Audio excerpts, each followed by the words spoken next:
Okay, it's time to talk about my top 10 giallo films of all time. Now, what is a giallo? Basically, they are a string of murder mystery movies. They came out in Italy in the 60s, 70s, and even into the 1980s. And they're defined by a lot of things for which there are a lot of exceptions to. So it's kind of hard to nail down exactly what is a giallo, but basically they are Italian films that are murder mysteries, that are about a outsider, non-professional detective trying to find out who's doing these murders.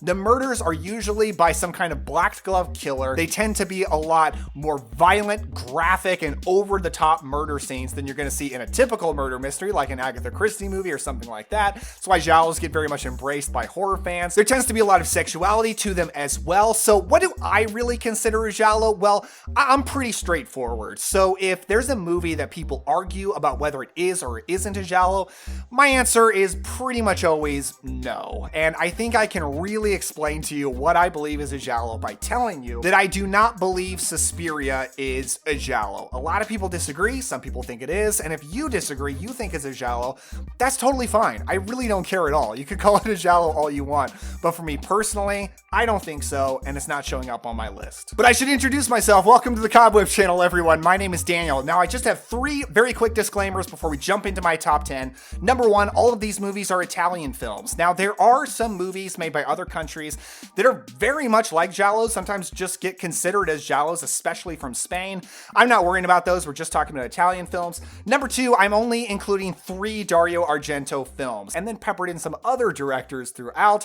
And number 3, I just want to say this is just my list. I'm not a giallo expert. Of all the ranking lists I've ever done on this channel, this is the one I'm the most intimidated to do, to be honest, because there are a lot of super fans of giallos who are incredibly knowledgeable. I think I'm pretty knowledgeable, but I'm not at that level. So there's a lot I haven't seen, and I don't want you to take this list as gospel. Your list is probably cooler. Let me know what it is down in the comments below. Let's get started with my number 10, which is Mario Bava's Blood and Black Lace from 1964. This movie has an incredibly typical, straightforward plot for a giallo. It is about a bunch of fashion models who are getting picked off one by a masked killer, and people have got to find out who is doing these killings. Now, the reason this is like the most typical giallo plot you could possibly imagine is because it's basically the first one. Now, it's technically not. Either way, you're giving credit to director Mario Bava, but just the year before, he made a movie called The Girl Who Knew Too Much, or by the American title Evil Eye. This is mostly considered the first giallo, but this movie doesn't feel a lot like a giallo because the genre would change a lot. It's really Blood and Black Lace that sets the template for what these movies are going to be. Now, while Blood and Black Lace was not a big hit when it came out, it is now a massively classic film. It's got to be on the list, and I think it's very good. The genre would definitely get bigger, crazier, more over the top with time, and maybe that's why I enjoy some other ones a little bit more. But they don't necessarily get more stylish. Giallos have a reputation these days for being incredibly colorful, vibrant looking films. And they're not always. A lot of them just look like normal movies, but Blood and Black Lace, I think, is the movie a lot of people are thinking of. An incredibly colorful and stylish film with great, like a jazz score going all throughout. It looks great. It sounds great. It does have a pretty good twist at the end. It's a good time. At number 9, Death Walks at Midnight from 1972. So this is directed by Luciano Ercoli. This movie is about Valentina, who is a fashion model who takes an experimental drug as part of a science experiment. And while she's on that drug, she witnesses somebody get murdered. She gets pretty easily convinced when she comes out of the trip that she goes on that this was just a hallucination as part of the drug. She accepts that pretty quickly, but because of some events, she comes to figure out that this probably was not a hallucination.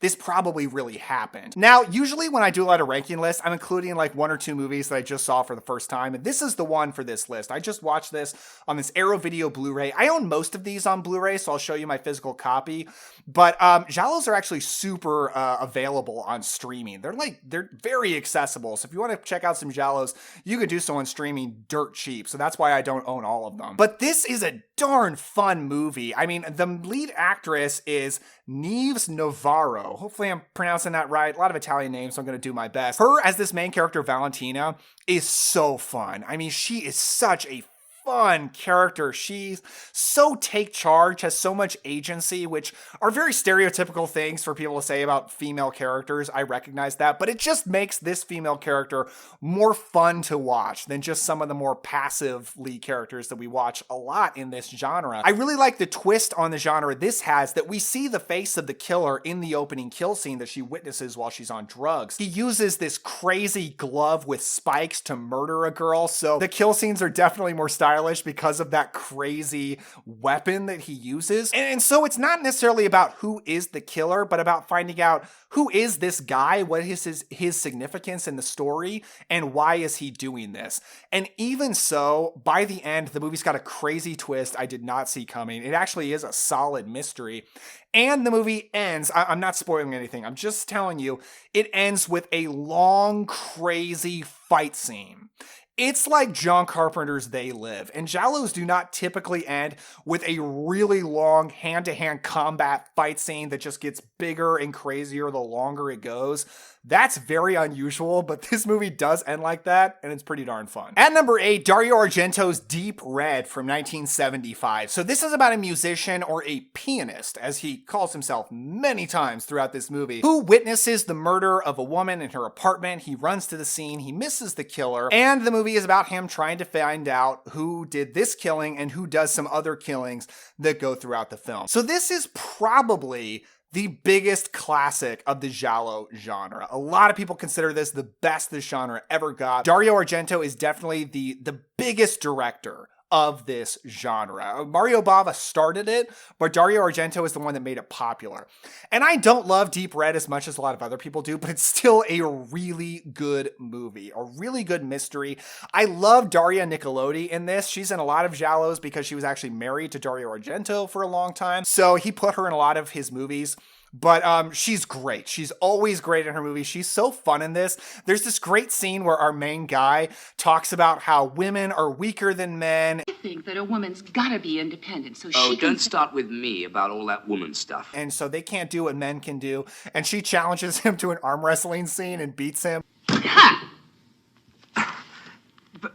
That was a total cheat. You caught me completely off guard. And he pouts over it. It's very funny. It's just a great comedy bit in the middle of this giallo.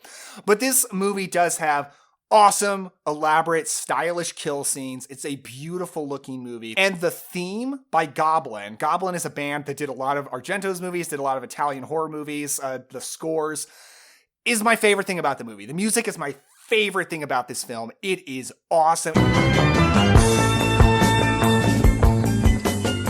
It's like this merging of organs and drums.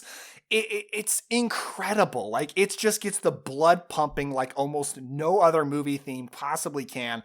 One of my favorite scores in like all of cinema. Best thing about Deep Red, but Deep Red's still a darn good movie. At number 7, The Red Queen Kills 7 Times from 1972. Directed by Emilio Miraglia, this film is about two sisters who, after the death of their grandfather, inherit the family castle, which is said to be haunted by the Red Queen. Legend says she kills 7 people every 100 years, and when a mysterious woman in a red cloak starts targeting their circle of friends, the sisters begin to suspect that there might be some truth to this legend. So in 1972, this is the giallo's heyday. A lot of giallos are coming out, but also the gothic horror genre is still going strong. Hammer's still making movies. Vincent Price is still making films.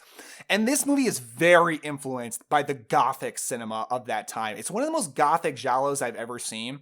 And I love that. This is just a beautiful movie. Giallos vary a lot in terms of how horror they are. Like Death Walks at Midnight that I just talked about, very much a thriller. Like, not very horror. And this movie is very much a horror film. It stars Barbara Boucher, who's definitely one of the biggest actresses of this genre. And she's really great in this. The character doesn't have a ton of agency, I wouldn't say, but she's got an interesting plot thread going on in that she believes that she accidentally murdered one of her sisters. She's like carrying this guilt.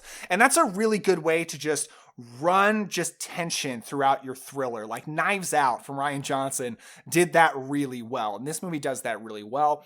And this movie's just got some great kill scenes. I mean, there's one in like the back of a car that's really brutal. Like this has got some mean kill scenes. And the film is co-starring Sybil Danning, who people might know from The Howling 2 and just a lot of crazy 80s movies. She's really young in this. She's really fun, like mean girls type character, but also she brings a lot of sexiness to the movie. I will just say that. Like giallos are always going for sexiness. They succeed a lot. Sometimes they don't, and it's just kind of hokey.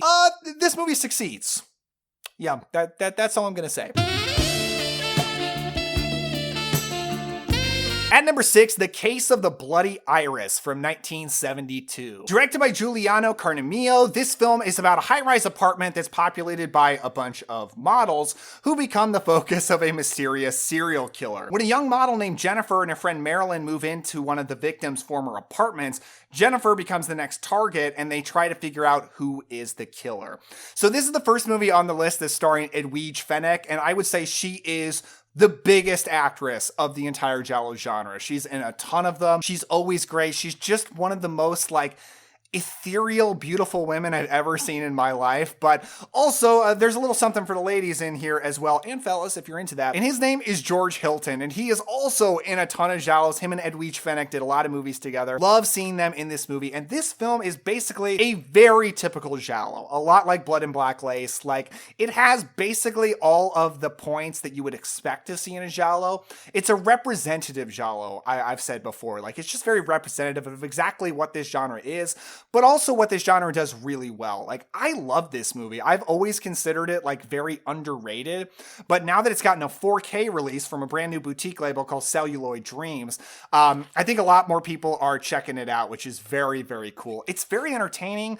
It moves very well. There are a lot of slow giallos, like I will tell you, and there are a lot of giallos that don't make a lot of sense. In fact, that's one of the hallmarks of the genre for a lot of people. They talk about how giallos have nonsense plots that don't make any sense.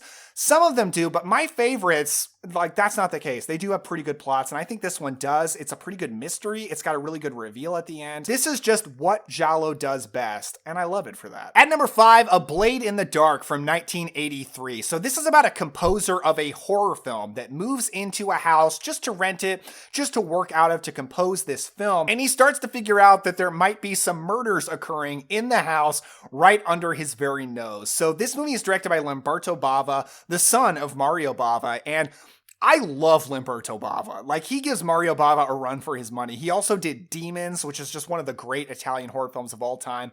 And I've always considered A Blade in the Dark one of my favorites of the genre. And I think it's kind of underrated because I don't hear a lot of people voice that, but it got this insanely cool 4K release from Vinegar Syndrome. This is the coolest edition I'm going to show you. I mean, look at this. This image right here shows the most standout brutal kill scene of this movie, and this is a brutal giallo. It's the 80s, so, you know, slashers are in full effect, and this movie very much has that influence.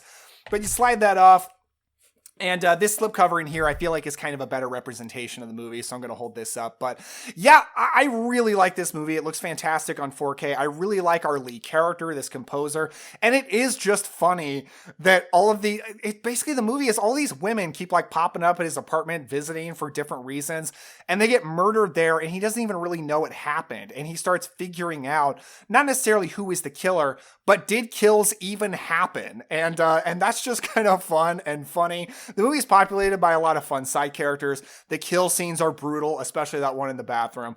This movie is very entertaining. It moves very well. I highly recommend it. At number 4, All the Colors of the Dark from 1972. So this is about a young woman who experiences a miscarriage as a result of a car accident. And because of that, she's going through a lot of grief, a lot of mental health stuff. And she's got all these people in her life kind of throwing her in different directions, trying to solve it. Her boyfriend's saying, kind of just deal with it and move on. She's got her sister trying to push her into therapy. And she's got a neighbor who's trying to push her to go to a cult and go through their black mass ritual because they can solve the grief and anxiety that she's going through. Now, of all of these films, this movie stretches the limitations of what a giallo is the most.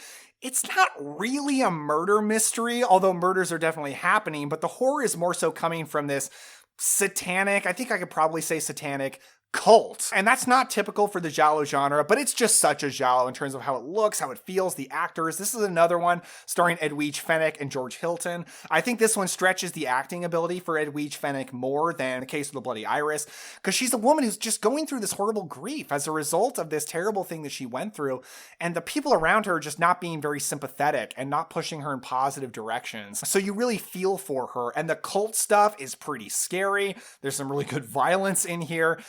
It seems like Edwige Fenech is always getting stalked by some creepy dude in all of her movies, and that's definitely the case here. And by the way, this film was directed by Sergio Martino, who's definitely one of my favorite directors of Italian movies. We're going to talk about him again on this list. So All the Colors of the Dark, absolutely awesome. Cracking into the top 3, we've got The Bird with the Crystal Plumage from 1970. So this is about an American writer living in Rome who witnesses an attempted murder that is connected to an ongoing killing spree in the city. And he conducts his own investigation despite him and his girlfriend being the target. So this is Dario Argento's first giallo, and while Blood and Black Lace really set the template for what this genre is going to be, this is undoubtedly the movie that made it popular. This movie was a big hit, and it spawned a ton of imitators. Everybody wanted their own Bird with the Crystal Plumage, and it's easy to see why. This movie's awesome. Like, it's a typical giallo that does it probably the best. It's just such a well-made movie. It is such a good mystery, and I love the characters in this. Our main guy is played by Tony Musante. He's super likable and just charming. I really like following him in this movie. And his girlfriend is played by Susie Kendall. Love her in this. She's absolutely gorgeous. Like, she's just so cute, and I just love their relationship together. They're just a great duo to follow through this movie. And I like that they're a couple from the beginning, and the movie's not like about them getting together or them breaking up. Like, they're just this good unit throughout the film. And it's got that Argento style, so it's got some great kill scenes. Like, this is really just what giallo does the absolute best. In fact, if you've never seen a giallo, while this is not one of my top 2, I'll get to those, I say watch this first. Like, it's the movie that blew the doors off the genre, that made it popular. It's gonna sell you on this genre for sure. Now, going into my top 2 is interesting because when I sat down to make this list, I knew exactly what my number 1 was gonna be, and that didn't change. Like, it's definitely my number 1. I didn't know this movie was going to be my number 2, but when I was forming the list and I just rewatched this movie, yeah, it's my second favorite. It's awesome. And that is The Case of the Scorpion's Tail from 1971. So this movie's got a very Psycho-like opening where we're following a young woman, and it turns out her husband dies in a horrible plane crash. And because of that, she inherits a ton of money from his life insurance policy, and then she gets murdered for the money. So she seems to be our main character. She gets killed off pretty quickly. And then the movie becomes about George Hilton. Yes, George Hilton back on the list as a private investigator trying to figure out this insurance situation. And Anita Strindberg, who plays a beautiful reporter. And the movie becomes very much a romance movie about the two of them. And it's like a really good romance. It's a sexy romance. They are fun characters to watch. Great actors. Like, George Hilton's always great. I love Anita Strindberg in this. She did a lot of giallos as well. It's like a solid romance film, but also, like, it's got a scary looking killer who's like dressed all in black leather. It's got some very suspenseful and brutal kill scenes peppered throughout. It's a good mystery trying to figure out what's going on with all this insurance money, who's doing these killings. And a very surprising ending, like an ending I absolutely did not expect when I first saw it. It's kind of a gut punch of an ending, but also it's one that totally works because looking back, you realize the whole movie has been building up to that. Great plot, great characters, bloody kill scenes, it's just unexpected plot twist. This is a great movie, and it's another Sergio Martino film, and my favorite giallo by Sergio Martino. But at my number 1 with an absolute bullet, or with a really scary bloody knife, it is Dario Argento's Tenebrae from 1982. So this film is about Peter Neal, who is an American author of bloody murder thriller books, and a bunch of people around him are getting brutally killed off by a razor-wielding maniac using methods used in his books. And the police are trying to figure out what's going on, what is the connection of these killing sprees to this author, and it's awesome. So of all giallos ever made, this is by far the one I have watched the most. I've seen it many times. I love this movie. It's also the only giallo I've ever seen in a theater. I got to see it theatrically last year, which was awesome. awesome. Now, I really like the main actor a lot. His name is Anthony Franciosa, I think is how you pronounce it. Sounds like he's an Italian actor, but he's not. He's an American actor. You see him pop up in American films sometimes. And he's so likable, and he's such a charming guy. You just love following him through this movie. The film also has John Saxon and Dario Nicolodi again. It's a pretty good mystery. It's definitely not one of the best. Like, I think The Case of the Scorpion's Tail probably has a better plot, but the style of this movie and the kills are out of this world. I think it's got the best kills of any giallo ever made. Holy cow, they are so bloody, just blood spraying all over everywhere. The style of this movie is out of this world great. The score is amazing. It's another one scored by Goblin. It's so good. This is just a very horror slasher-like giallo. Well, this is definitely more thriller. This one is definitely more horror slasher, but still fits being a giallo so well. It's got so many just weird, interesting side character tangents throughout it that lead to just gory aftermaths. And the end of this movie is crazy. Like, it's not something you can really see coming. It's like a head scratcher of like, holy cow, what did I just watch? But I love this movie. I've always loved it, and it's always been my favorite giallo. So that is my list, but I bet you've got a cooler list. So let me know down in the comments below, what's your top 10 giallo films ever made? And if you enjoyed this, check out this video right over here, or this playlist of all my other ranking lists. I've done a ton around a lot of spooky horror topics. Thank you so much for watching. Hit the like and subscribe if you enjoyed this. And with all that said, don't forget to enjoy yourself today, have some fun, and I'll see you next time.